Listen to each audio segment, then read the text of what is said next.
Hey West Press kids, this is the video for Good Friday, which is really kind of a strange day because it's full of complex emotions.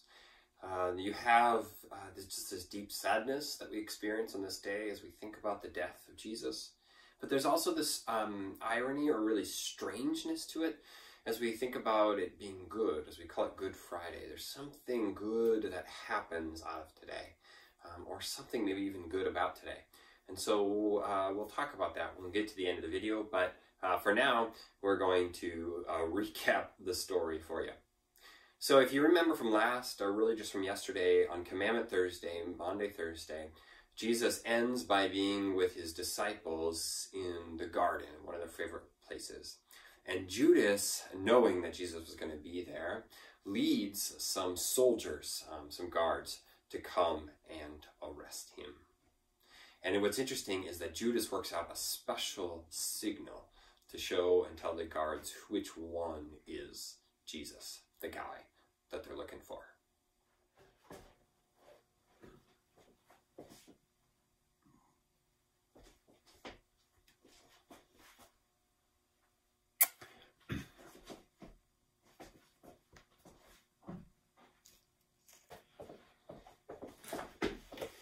Come on, let's get him. But Peter didn't want to let them arrest Jesus. And so he famously takes out a sword and he ends up actually cutting somebody's ear off. Stand back! Yeah! But Jesus didn't really like all this violence, and so he actually tells Peter, he says, Peter, put away your sword. And so the soldiers take Jesus and arrest him, and all of the disciples run away. Ah! All right, let's go. Come on. What's interesting is that Peter actually doesn't totally run away. In fact, he follows Jesus and the guards as they take him to the place where he's going to be put on trial. And when he gets there, different people actually ask Peter if he's one of the disciples. First, it's this servant girl who's watching who comes in and out of the gate. And then a soldier even asks him. And then still one more person, somebody who was even in the garden that night, asks if Peter knows Jesus. Hey, weren't you one of his disciples? Nope, I'm not. Hey, aren't you one of his disciples? Who? Me? No, I think you have mistaken for somebody else, Yeah, didn't I see you in the garden with him? That was you. A garden? No, I haven't been in the gardens tonight. Nope, it's not me you're looking for. Now you can imagine that after Peter denied Jesus, that he felt probably really sick to his stomach about doing that. But he probably did it to save his own life. Because the story tells us that Jesus, through his trials, would eventually be handed over to be executed, to be killed. In fact, at one point, it even tells them that the crowd, the people there, all hated him so much and wanted him to die that they even would yell out and shout, "Crucify him! Crucify him!"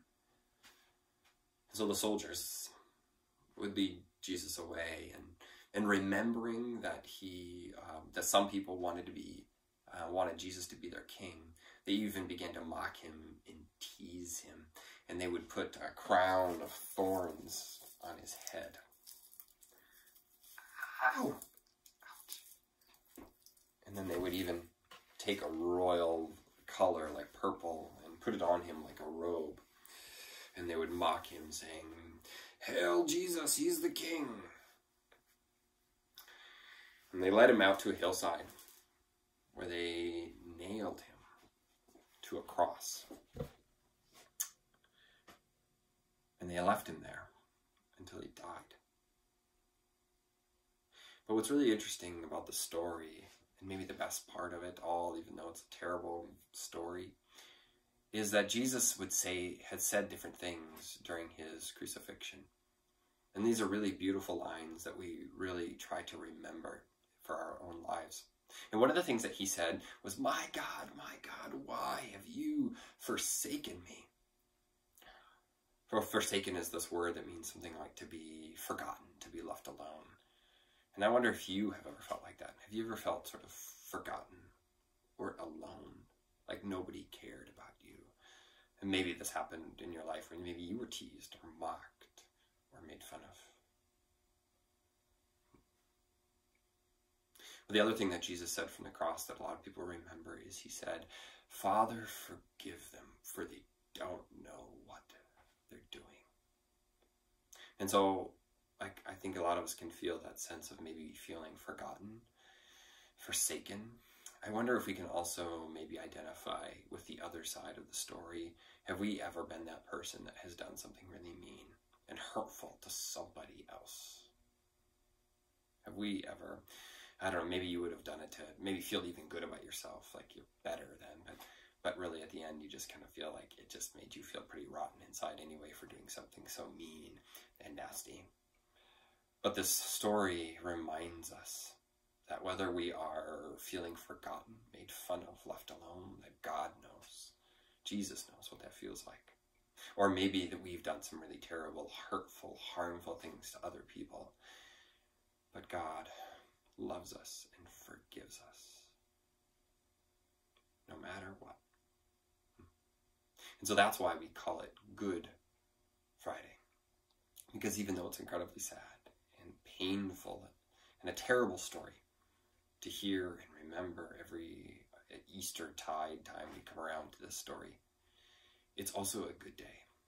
It's a good day where we remember that God knows that we suffer and go through really hard and difficult things, and that God forgives us and loves us no matter what, and that God will solve even the worst of the things that happen to us and the worst of the things that we do to other people.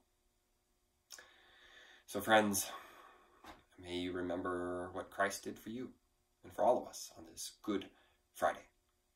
Take care of each other. So the song I wanted to sing for Good Friday is a really old one. It's called God Is So Good. It's really one of the only songs, in fact, that I kind of remember my grandparents maybe even singing to me or with me. And it's a very simple song, and actually I kind of changed some of the words to it just to kind of apply to this day as we think about God who is so good, but God who forgives us, and also God who has a plan to take care of all the evil and difficulty and hardship and pain in the world as well. So I think you'll pick this song up pretty quick if you don't know it already. God is so good. God is so good.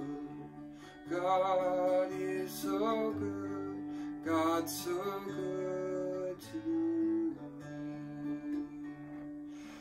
God forgives all. God forgives all. God forgives all. God's so good to us. God will make things right. God will make things right. God will make things right. God's so good to us. God is so good. God is so good. God